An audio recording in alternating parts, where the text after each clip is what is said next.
ನಿನ್ನ ಭಾಗ್ಯದಲ್ಲಿ ಏನಿದೆಯೋ ಅದು ನಿನ್ನ ಪಾಲಿಗೆ ಸಿಕ್ಕೇ ಸಿಗುತ್ತದೆ.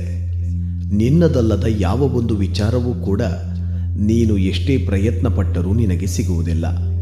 ಚಿಂತೆ ಮಾಡುವುದನ್ನು ಬಿಟ್ಟು ಈ ಜೀವನದಲ್ಲಿ ಬರುವುದೆಲ್ಲವನ್ನು ಬರುವ ರೀತಿಯಲ್ಲೇ ಸ್ವೀಕರಿಸು. ಮನುಷ್ಯರು ತಾನು ಮಾಡಿರುವ ಕರ್ಮದ ಫಲವನ್ನು ಈ ಜನ್ಮದಲ್ಲಿ ಅಥವಾ ಮುಂದಿನ ಜನ್ಮದಲ್ಲಿ ಅನುಭವಿಸುವುದು ಶತಸಿದ್ಧ ಎನ್ನುವ ಜ್ಞಾನವನ್ನು ಯಾವಾಗ ಅರ್ಥ ಮಾಡಿಕೊಳ್ಳುತ್ತಾರೋ ಆಗ ಈ ಪ್ರಪಂಚ ಬದಲಾವಣೆಯ ದಾರಿಯಲ್ಲಿ ಸಾಗುತ್ತದೆ.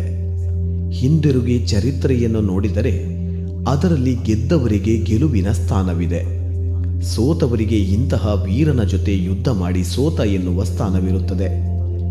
ಆದರೆ ನಿಂತು ನೋಡುವವರಿಗೆ, ಟೀಕೆ ಮಾಡಿ ನಗುವವರಿಗೆ ಚರಿತ್ರೆಯಲ್ಲಿ ಯಾವುದೇ ಸ್ಥಾನ ಇಲ್ಲ. ಸಿಟ್ಟಿನಲ್ಲಿ ಮಾತನಾಡಿದರೆ ನಮ್ಮ ಗುಣವನ್ನು ಕಳೆದುಕೊಳ್ಳುತ್ತೇವೆ.